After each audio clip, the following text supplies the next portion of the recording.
The Selfish Giant. Every afternoon, as they were coming from school, the children used to go and play in the giant's garden. It was a large, lovely garden, with soft green grass. Here and there over the grass stood beautiful flowers like stars, and there were 12 peach trees that in the springtime broke out into delicate blossoms of pink and pearl, and in the autumn bore rich fruit. The birds sat on the trees and sang so sweetly that the children used to stop their games in order to listen to them. How happy we are here! They cried to each other. One day the giant came back. He had been to visit his friend the Cornish ogre, and had stayed with him for 7 years. After the 7 years were over, he had said all that he had to say, for his conversation was limited, and he determined to return to his own castle. When he arrived, he saw the children playing in the garden. What are you doing here? He cried in a very gruff voice, and the children ran away. My own garden is my own garden, said the giant. Anyone can understand that, and I will allow nobody to play in it but myself. So he built a high wall all round it, and put up a notice board. He was a very selfish giant. The poor children had now nowhere to play. They tried to play on the road, but the road was very dusty and full of hard stones, and they did not like it.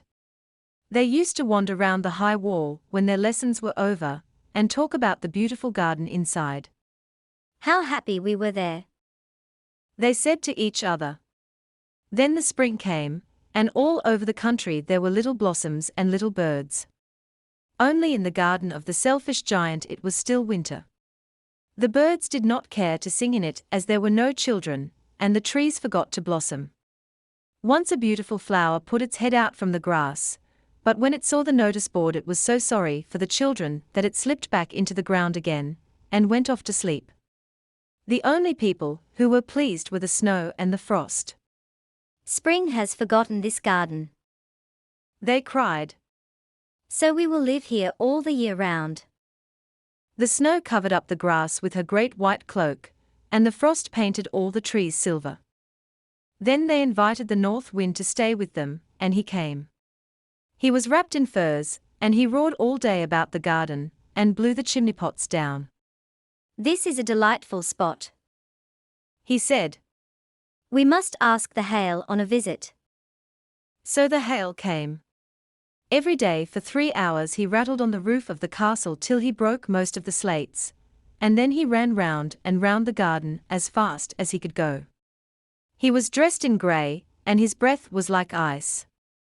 I cannot understand why the spring is so late in coming, said the selfish giant, as he sat at the window and looked out at his cold white garden.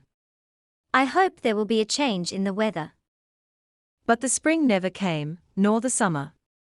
The autumn gave golden fruit to every garden, but to the giant's garden she gave none. He is too selfish, she said. So it was always winter there, and the north wind, and the hail, and the frost, and the snow danced about through the trees. One morning the giant was lying awake in bed when he heard some lovely music. It sounded so sweet to his ears that he thought it must be the king's musicians passing by. It was really only a little linnet singing outside his window, but it was so long since he had heard a bird sing in his garden that it seemed to him to be the most beautiful music in the world. Then the hail stopped dancing over his head, and the north wind ceased roaring, and a delicious perfume came to him through the open casement. I believe the spring has come at last, said the giant, and he jumped out of bed and looked out. What did he see? He saw a most wonderful sight. Through a little hole in the wall the children had crept in, and they were sitting in the branches of the trees. In every tree that he could see there was a little child. And the trees were so glad to have the children back again, that they had covered themselves with blossoms, and were waving their arms gently above the children's heads. The birds were flying about and twittering with delight, and the flowers were looking up through the green grass and laughing. It was a lovely scene, only in one corner it was still winter. It was the farthest corner of the garden, and in it was standing a little boy. He was so small that he could not reach up to the branches of the tree, and he was wandering all round it, crying bitterly. The poor tree was still quite covered with frost and snow, and the north wind was blowing and roaring above it. "Climb up, little boy," said the tree, and it bent its branches down as low as it could, but the boy was too tiny. And the giant's heart melted as he looked out. "How selfish I have been," he said. "Now I know why the spring would not come here.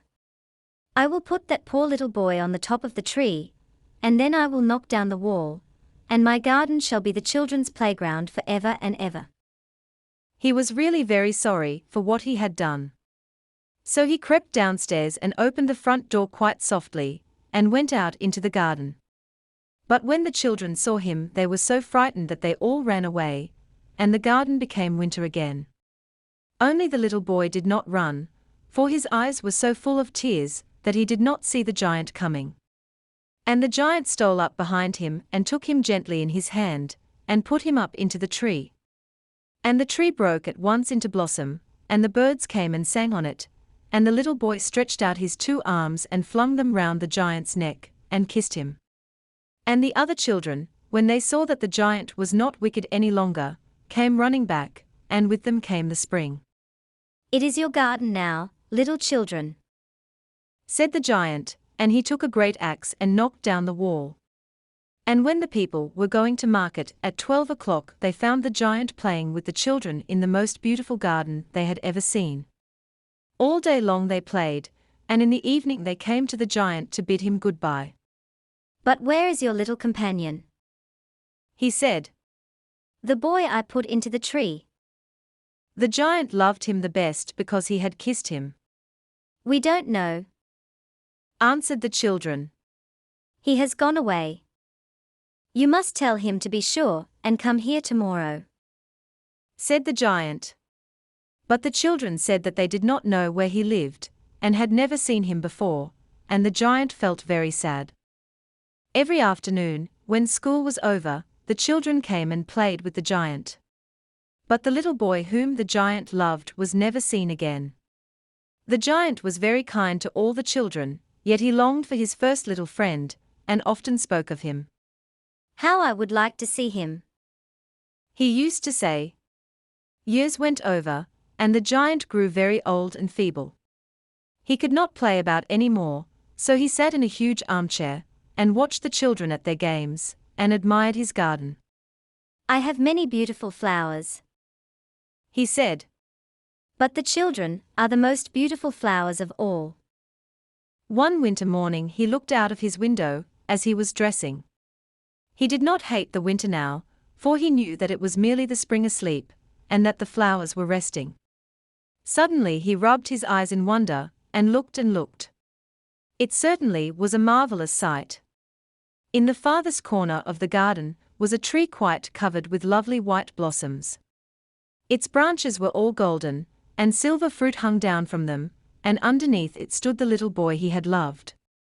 Downstairs ran the giant in great joy, and out into the garden. He hastened across the grass, and came near to the child.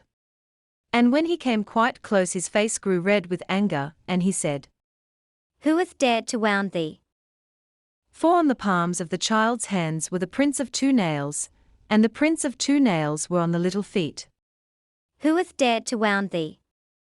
cried the giant. "Tell me, that I may take my big sword and slay him." "Nay," answered the child. "But these are the wounds of love." "Who art thou?" said the giant, and a strange awe fell on him, and he knelt before the little child. And the child smiled on the giant, and said to him, "You let me play once in your garden, today you shall come with me to my garden, which is paradise." And when the children ran in that afternoon, they found the giant lying dead under the tree, all covered with white blossoms.